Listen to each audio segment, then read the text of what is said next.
All right, guys, welcome back.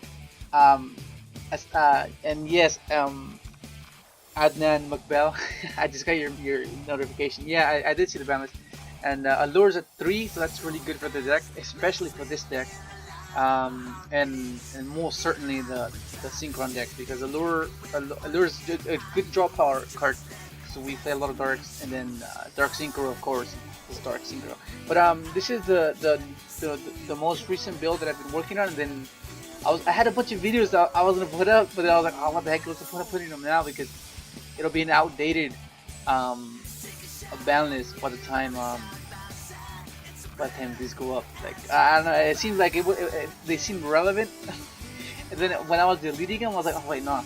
I think I should just still put them up. But then I already deleted them, so I was like, well, damn. But I managed to keep 3 games to let you guys see. I mean, yeah, I'm still figuring it out this deck because like with synchrons, like I had to figure it out first and figure out um, what route to take and what route takes me where. So that's why in these videos, it's gonna be kind of all over the place. Like I'm gonna be doing this, doing that, and forget to do this, and forget to do that. So I just keep that in mind because I'm still trying to figure out what cards give me what. I mean, some combos are straightforward, but there's gonna be those awkward scenarios where you have to make it like an instinct where you have a set of cards and you know exactly what to do, and that's what I'm doing with the deck now, especially because I changed the build from the previous build. Like it's pretty different. Like the ogres are different, the ratio is different. Double summon is different. I cut the what's gonna call it Sohoya to 2, and I added the ancient fairy. It's really good. I added the red resonator and the resonator call because like resonator call will either give you red or blue. So depending on what your hand did, you add either or. And I took out the grephers and I put in the power giant because I caught myself having like hands with no darts, and I was thinking to myself, I mean, you really only need Armageddon because you could just it's a free dump. You just go special Gofu summon Armageddon. That's what you need. And then if you open up with Grepher, you would have needed to open up with Dark. And there's times where I didn't have a Dark, and I was like, oh man, I don't have a Dark. But if this was like something else, then it'd be better. Then that's when I was like, oh, I'll just play Power Giant because it doesn't matter what card it is. I mean the only the little downside it has is it has to be a level 4 lower to discard. But that's not that hard to do because the majority of your deck is 4 lower, minus the Gofus. But yeah, like Power Giant is really good with this deck because let's say you open up that and Level Eater and Gofu, that can still work, but it's more versatile. Whereas Grepher, it really wasn't. You would really need to open with the Dark. And since I don't play the malicious or the plagues, it's not as needed. Because me personally, I like as I've mentioned before, I personally don't like the Omega build. Like I said before, I feel like a broken record. It's hands down. It's a better win condition because you pretty much don't let your opponent play. You know, that's just insane. So I prefer to go the Quasar build because that's what I feel comfortable with. Like going second or first, like it doesn't matter. It'll be pretty stable. And yeah, and also with this build, it's much easier to bring out Stardust, Cypher Dragon, or Cypher Dragon, the other one, and Quasar. So pretty much the end goal with this deck is you want to end with either Quasar, Crystal, and Vanity Stream. I mean Vanity's Emptiness. There you go. And or either of those combination, but make sure to have a Cypher to protect Vanities if it gets destroyed. And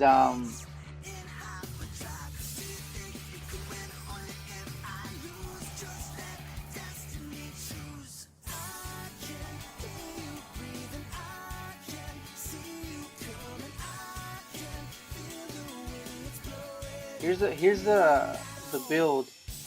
So pretty much I cut the greffers for the power giants, and I, I was messing around with tomatoes and what's gonna call it, and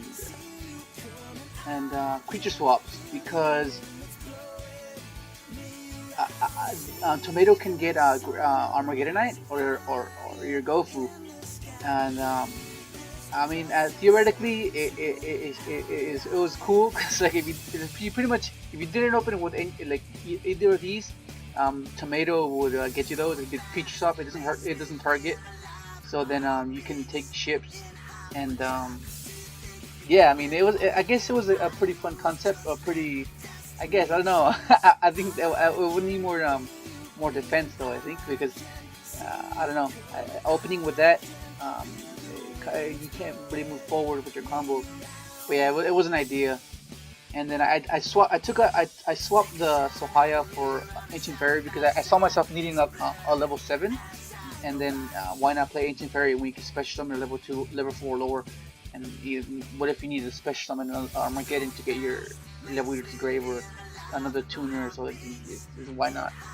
And then so Armageddonite's just there because it's pretty much a mathematician, but it's only for the level Eater pretty much. So the only reason you max these out is because you want to open up with these two cards, Gofu and that, and then there are low targets as well, so that's really good. And then mathematician, it sends any of these. It sends your level eaters or your recover, jet, this, any. Like in the previous video when I had to do a weirdo combo where I had to ogre my knight, it was insane.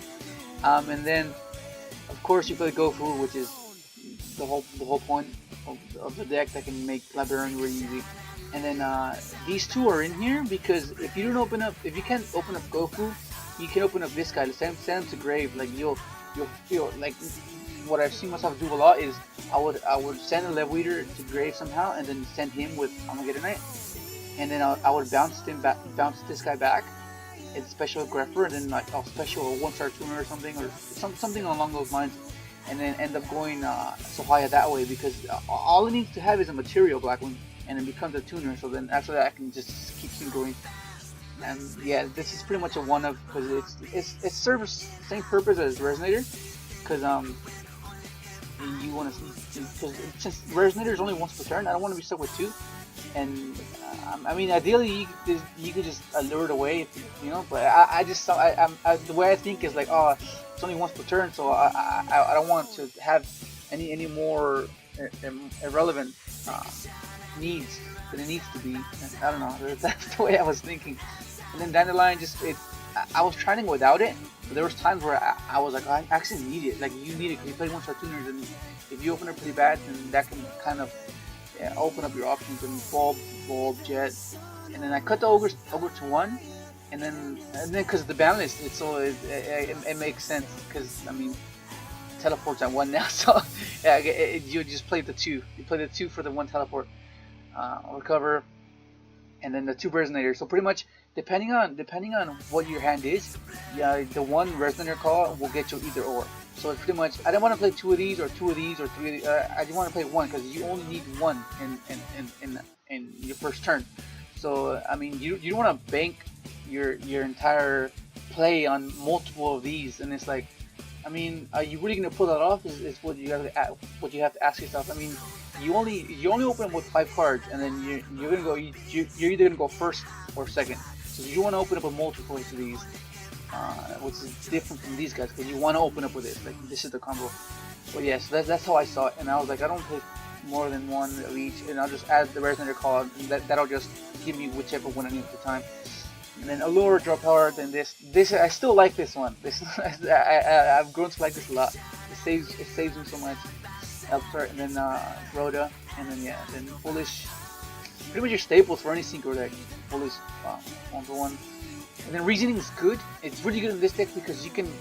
There's many times where I'm like, let's go for it. So I'll special Gofu, and then I'll go Reasoning, and then most of the time they call it 1 because he's a level eater. But if they call 4, then it doesn't really matter. But if they call 4, it's really bad for you because you don't get the thumb. So majority of the time I would get this guy.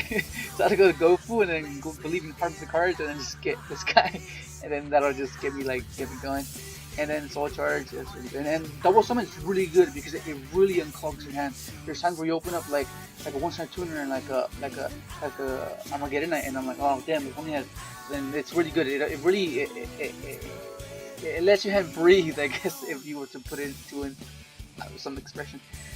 And then Regeki, because you need something to clear boards. You don't want to just like not have any response with your opening. And then Twin Twister for back row. And then the one trap is Vanities because it's really good and you can easily draw into it. Because with this deck, you can like pretty much deck yourself out. And Vanity is just good, especially with Cipher. I gotta look how to translate how to pronounce it. Cipher, Dragon. It's the same thing with people mentioning pronouncing ether, because I'm thinking they say ether, but ether would be without an H, right? Ether, because Ethernet, like Ethernet, like like Ethernet cable for your internet, but there's an H in ether, so I don't know. I think it's ether, but yeah, so yeah, everything's pretty standard, minus the. This is pretty much the Synchron extra deck, except for the Sohaya and the Cypher and Antiquary. But yeah, go feel free to try it out, check it out, and then just change it up when the banners come. Yeah, that's pretty much it. Thank you for watching.